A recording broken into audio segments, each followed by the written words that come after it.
Hello everyone, and welcome back to Teen Talks. I am Mukta, and today we have two very special guests with us, the therapy twins, Sean and Jane. From being therapists to now being psychiatrist entertainers, am I right? Correct. The journey of these two identical twins has been incredible. Their mission is to help people love more and fear less. And what I found most interesting is how they use humor to share revealing stories. I think humor is a very good way to connect with people and help them through their struggles. So, hey, Joan and Jane, welcome to Teen Talks. Can you tell our audience a bit about yourselves and how you came to be this amazing duo that you are today? Who's doing that? Do you want me to? Yeah, I want Jane to. She's Well, the older twin. I the reason I thought, let me just share a little because it's I'm all over the place. No, it started with our dad. Our dad used humor, All right. whether he knew it or not, pretty much to raise his children and survive this world. And then Joan seemed to have picked that up very naturally. Mhm. And I did not. And sometimes when you're twins, if one is one thing, Mm. the whole everybody, including teachers and neighbors, you can't be it too because Joan is it. Yeah. So I was a complete drag, and I'd like to share with anyone who's listening, it's okay to be a drag. It's okay to be depressed and have a horrible life and complain about it. But remember, what you put out is what you get. So make that as time limited as you can, but don't forget that is at the same time the glass is half empty, it is half full. And if every day you could do one thing, like looking at half full, it's going to help your recovery. And I'll finish this. Really, it is. So she's the older twin. She became a nurse. I followed in her footsteps. I didn't think I could be a nurse. So Jane, I think it's not even legal. She went to interview at the college. Well, it's a university now, for me, and then got me into the school. I did not get myself into the university. So Jane did that already as an experienced nurse. So she, of course, she nailed it. So if you don't have people to help you, I don't mean like that, don't impersonate others, but I mean, I was really lucky for that. Then she became a nurse practitioner, or APRN, advanced practice registered nurse. And then I followed her into that as well. So don't get mad at people following in your footsteps. Take it as a as a compliment, because otherwise we get anger and resentment when really we're all trying to rise together. And thank goodness Jane helped me, because I suffered a brain injury and I literally wanted to be a dishwasher. I saw my mom doing it in the high school, laughing, and I said I could nail that. I could actually wash. I loved cleaning because anxiety, sometimes you're spinning around like a top, and yes, a lot of anxiety. So I hope we answered the question. Then we wrote the book. I'll tell you why we wrote the book though. We were sick of the stigma, even within the profession. People, yeah, they laughed with us a lot, but there was some talk behind our back. I knew it, I felt it, and people didn't think, we were on top of our game. But you know what? Yes, we were. We finished out 2 careers, got in trouble quite a bit. Yay. Keep going. Just because you get in trouble means you can be better at something. I didn't realize how important gratefulness was. Yeah. And I wasn't grateful. I think like when I see with my peers as well, we are teenagers and we complain and crib all the time. So I can relate hard to you that we're grateful. Yes, absolutely. It took a coworker slash friend of mine to say, Jane, have you ever considered being grateful for what you have rather than complaining about everything you don't have or didn't want? I respected it and I started practicing it. I wasn't happy about it. And I knew, I knew that if it wasn't genuine, it's really not, but just keep going is right. Even if it isn't genuine, it can turn genuine. Very inspiring, and the energy is contagious. Like I feel the excitement till here. Oh, good. Oh, good. How old are you? I am 17. I'm in high school. Wonderful. That's a wonderful age. We should know. probably let people know that it is during your teenage years that you have the most of this particular neurotransmitter. And it's unfortunately called dopamine, because you don't want too much dopamine. But you do have the most when you're 17, well, younger too. Because my goodness, don't you never think you're gonna die. So what I want to tell teenagers, I did not know. I'm the realist person. I was like, oh, I'm a realist. What a drag. So I didn't know that being positive could be a choice and you could fake it until you make it. My humor was all degrading, mostly about myself, but people loved it. They laughed a lot. But again, what was I doing? Putting out to the universe just negative stuff. So I'm so glad a social worker once said to me, Joan, you do realize that positive affirmations are lies at first. And I said, nope, I did not know that. Thank you. So the basis of fake it till you make it, even if you don't believe you're going to make it someday, go ahead and act. Be like you're trying out for a movie part, because it will switch all of a sudden. Me, it took 14 years before I saw the switch, but boy, Jane, it doesn't take you that long because she's more positive. Well, I know, but think about all the work I had to do when that glass was half full and half empty at the same time with the water. And Joan talks about being a realist. Well, my reality was such depression that I was focused on all the half empty, and it does take work at first How did to you try. come out of it? Like, I am sure many people are facing that. So how do you come out of it? How do you come out of it, Jane? So how you come out of it is, Joan just said, fake it till you make it. That's a famous AA line in the States anyway. So what I had to do, because my whole world was negative, so every day, sometimes I could only do one thing. And I knew that, at the same time, the glass was half full and half empty. I was focused on the negative. So unfortunately, the first steps are just making a point to see a positive. One of the things I did, because I had such low self-esteem, was, and then there's a self-help lady that says, look in the mirror every day and try to say, I love you. Well, we couldn't do that. I couldn't say I love you. Not only I didn't feel like I looked okay, but some of the things I did in my life, I felt, guilt, shame, horror about stuff that I did. So I couldn't do that. So what I would do is put a little makeup on, brush my hair or whatever, right? Put on an outfit, and I'd look in the mirror and say, you know what, Jane, you clean up nicely. That was the best I could do. And it is a process, and it does take a while, but please know that anything with practice, so every day I'm looking for one positive thing, well, that turns into 2 or 3 positive things to, fast forward. And yes, it's years usually, but if you're the small steps, if you're not as stubborn as I think we were, because our second book really stubborn is going to be called The Ego Has Landed. If you can't push your ego off to the side, because we all think we know best, right? Yep. And start doing what people say to do, our elders are not wrong. They're not all baby steps. You know what? I used to want to kill people when they said, it's not the destination, Jane, it's the journey. Well, I love the journey. I thought my life is horrible. We're studying, right? And we have to do a very tough entrance exam when we are in high school. And they say that trust the process. You just keep doing. But how the hell do we keep doing? You're frustrated.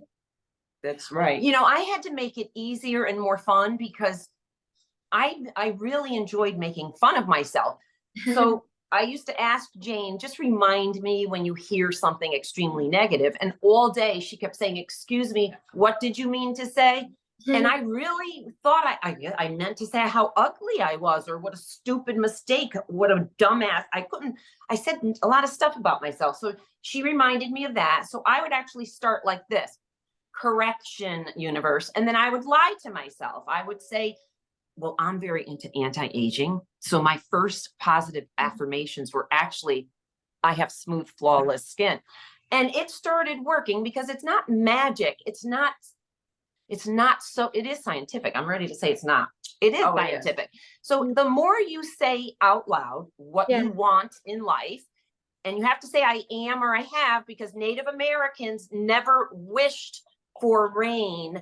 They huddled together and imagined that it was already raining. That's the second part. You have to say it as if you have it And now. that was like a group meditation, and you can Yeah. stretch that to group prayer, and meditation and prayer does work. And Mm. cognitive behavioral therapy was proven Yeah. to work equally as well as some of the antidepressants. But also when we sleep, Yeah. we go negative town. Okay. Every human being, as No, the we sun do. goes down. No, there's evidence now. You know, there's evidence that every human being, So we when you spiral don't see the when we're light, sleeping. yeah, when you don't see the light anymore, you naturally go negative. Some type of positive affirmation or any type of positive anything, put that on. Because when you sleep, you Yeah. don't have judgment. Right. So when I slept, I was Miss Negative again, waking up absolutely funny and negative because I went negative Mhm. town. And So start remember, with that. This is scientific Yeah. because I read, and it's What? true, that if like, so in college, I didn't want to study a lot. So I was looking for, the easiest way Yeah. to get through certain subjects that I didn't like. Yeah. So they say if you read your notes or the compute, whatever, Yeah. one last time before you go to bed, Yeah. Yeah. it is true that your brain will start mapping and sorting memories and stuff for you. Well, that includes that your work? notes. Did that work for you? I'll also try. Yes, doing things right Yeah. before bed always helps. In India, right, there is so much stigma and taboo around mental health that if someone has to go and discuss it with their parents, they will tell, oh, you're acting like crazy, or it's not true, you're just feeling it. But maybe it's true, but Indian parents do not take it seriously. And I hope like people change that.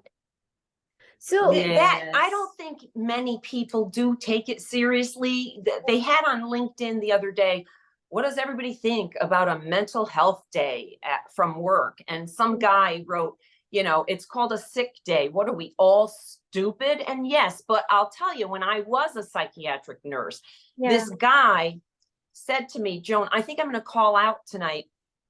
I'm exhausted, mental health day. I cannot do this. And I said, sure, I don't mind. But then he had to clear it from the supervisor. correct. She wouldn't let him. She said, I don't know what you're talking about if you're not here. And that was in the 80s or early 90s. So I don't think that we do take it seriously because we can have masks on. Somebody might not know I'm suicidal and I've been suicidal. Somebody may not know that because I'm always laughing, and you can be suicidal and still have a sense of humor.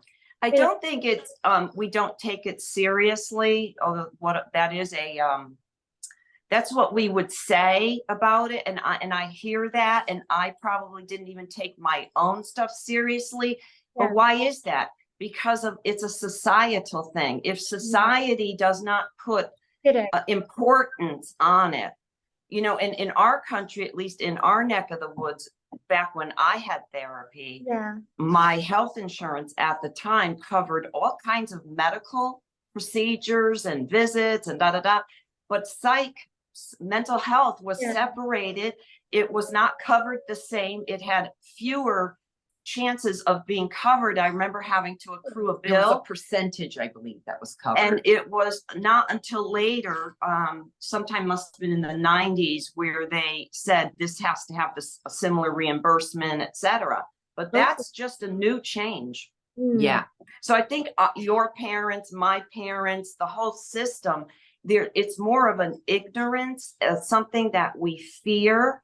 Yeah. And that's why, with our book, we want people to start loving more, Yeah. to fear less, because everybody tiptoes around depression, anxiety, trauma, etc., until there's another school shooting, or still, there's another suicide or something. And then we say, oh, we got to do something, Mm. but there's no acceptance.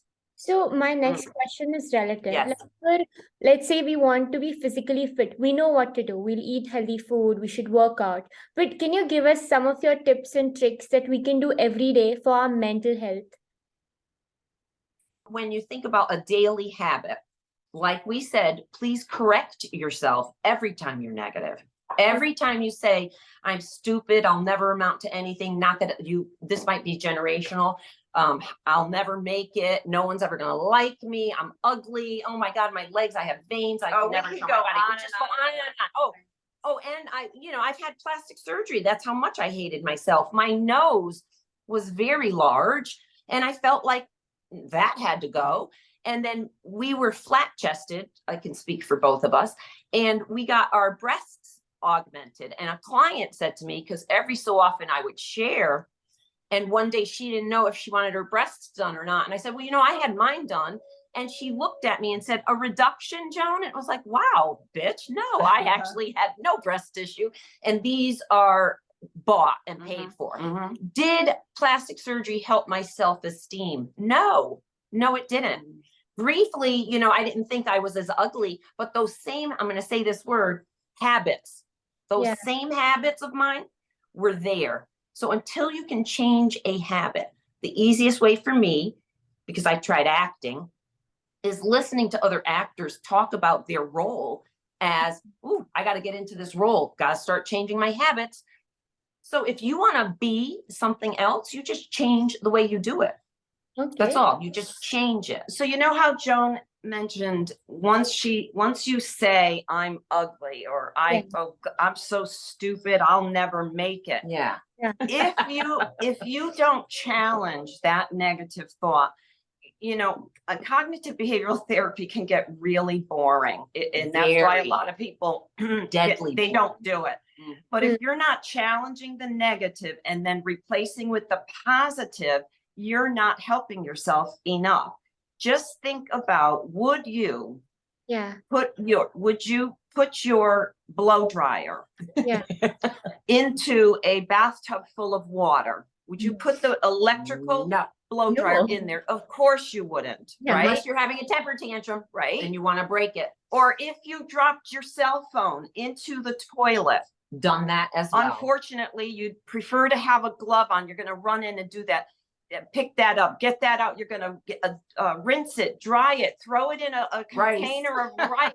Right. Because you want to correct that mistake. Yeah. So if you don't correct the muscle upstairs here, you're doing it wrong. If you do yoga too much on your knees, you might injure your knees. If you don't auto correct, you're going to fall short. So I think the biggest thing that people fall short in is, I have to go to a therapist or I have to go to a doctor. And please do that and get help. But you can do something to help yourself. Joan mentioned food, and now we're mentioning challenge all those negative thoughts that you have. So if I feel ugly about myself, let's say I feel ugly about my hair, so I need to tell it to myself that no, it's not ugly, and then replace it with a positive thought. One of the techniques with mental health, think about a human being. You can think about a dog on a canoe, a small canoe, and the rapids are right in front. If that dog tries to pick up an oar and row himself or herself backwards, obviously the dog is going to fail, and the canoe and the dog and the oar are going right off the rapids. Yes. Yeah. There is a freedom that comes with going with the flow. And my life, when I realized I was a misfit, I started thinking and Googling and reading about other misfits. And I found myself creating myself into something that other people or misfits or this or that might want to be around. And what happens when you spend a lot of time alone trying to figure things out, you can go real down and deep and want to die. And irrational. And all these thoughts and all can get bad. But remember that glass that I every day I had no choice. My education to myself was, if you put some time into negative, you have to put some time into, positive. And that I found living with Joan, she uses humor like our father. Yeah. It works faster than all that boring stuff, but anything that works, prayer, music, dance, do it all, read. And So what how we've done in this country, oh, go ahead. Yeah. So how do we sort of go away from this? Because we seek validation on the internet every day, and I don't necessarily think it's the best way to get validated because there are so many negative things also happening, especially for Yes. teenagers, right? So we get influenced so easily with such information. How do we not stay, we can't stay away, but how do we Right. protect ourselves?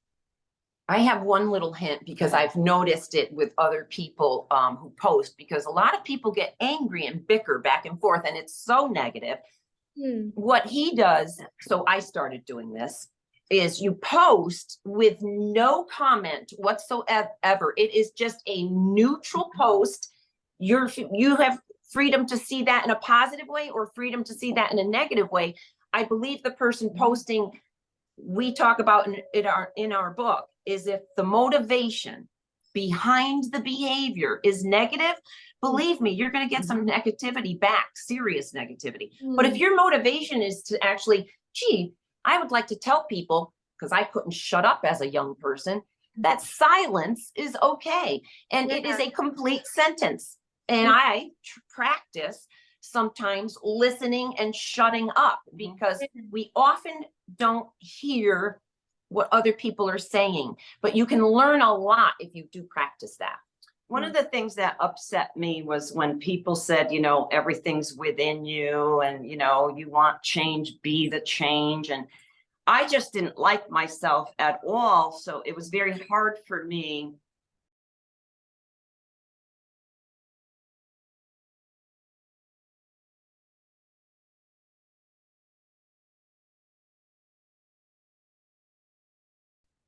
but it is true. So for example, if you want more love in your life, you have to give more love. If you want, and you know, there's truth to please don't give all your money away to charity, but there is some truth to the more you give, the more you receive.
And I think what Mhm. we can do is just light a candle by your study table, maybe. That'll help you. So thank you for that tip.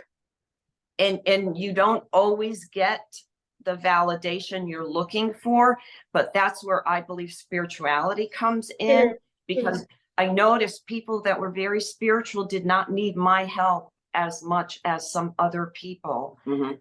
I'm not saying people that get help aren't spirituals, but sometimes we need a tune-up. Yeah.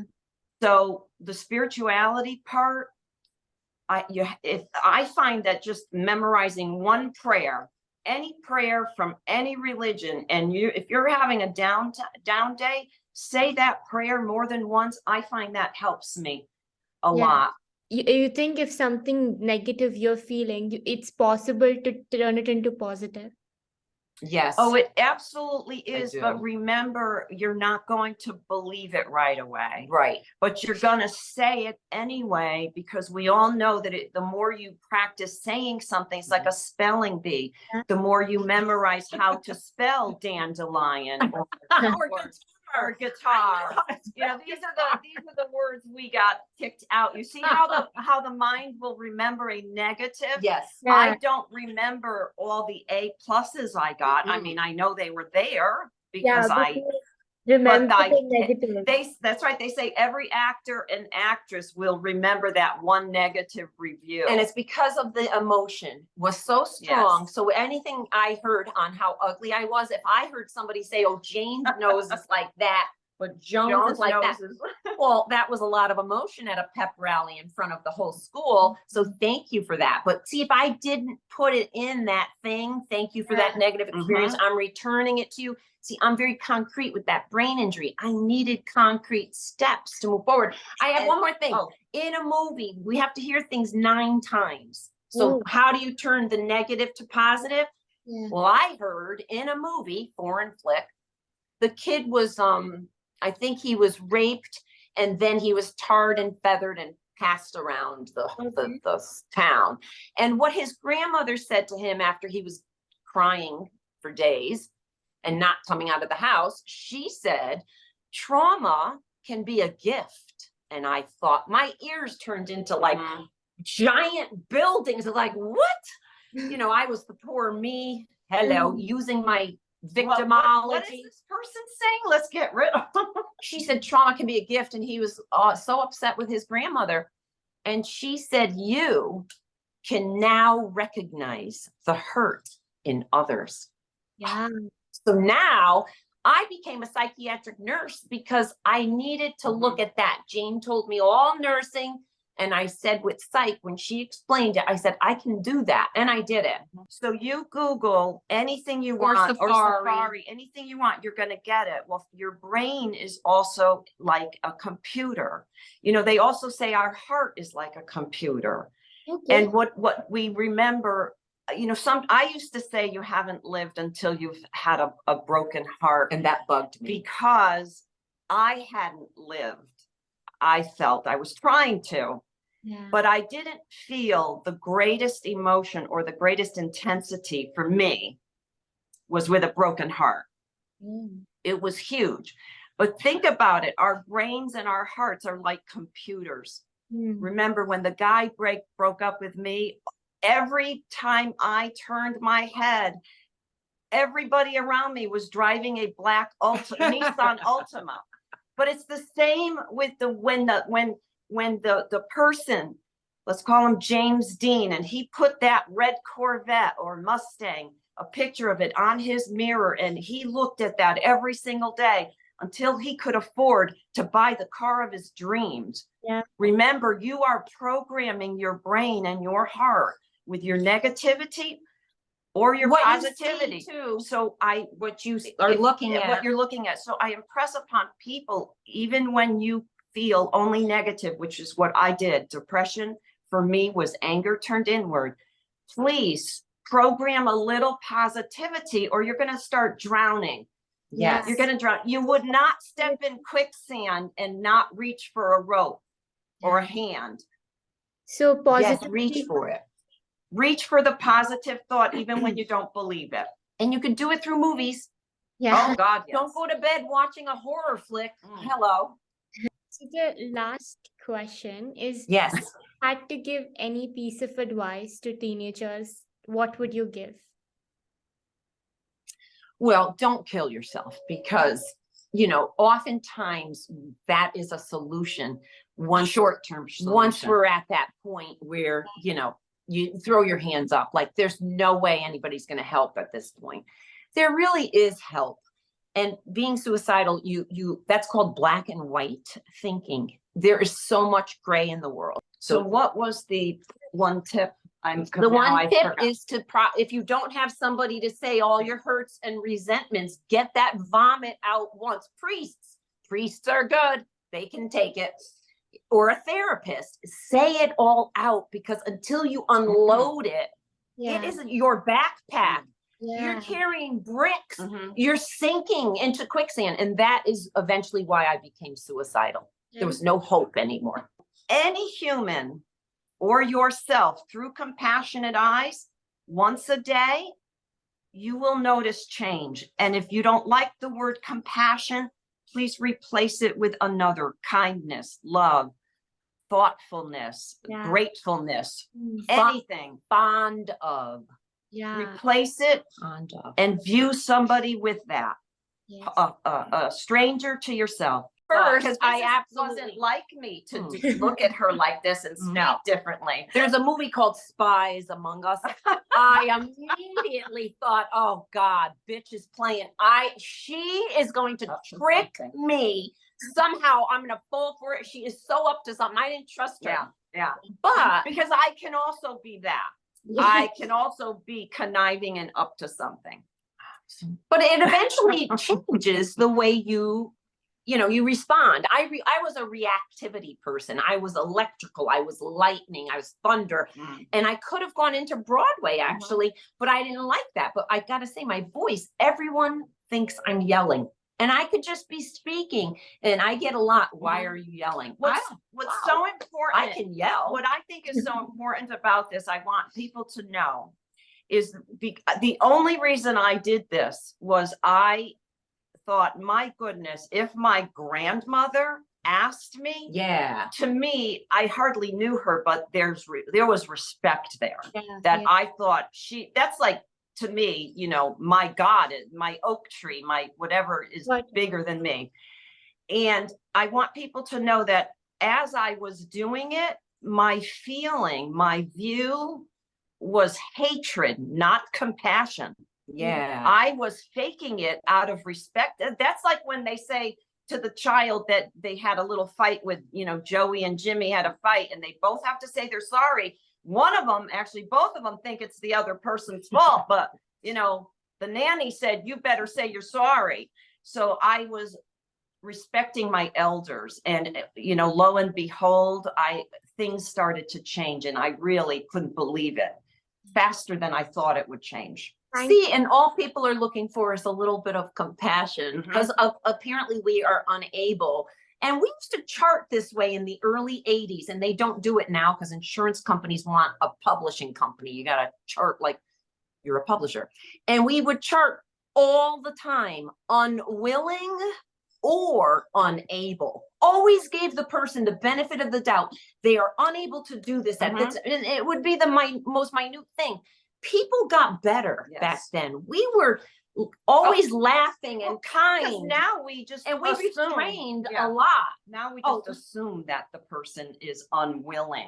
Something. We assume, and we give them a death sentence. And remember, somebody said to me, remember what assume is. It's making, if you could spell assume, it's making an ass out of you and me.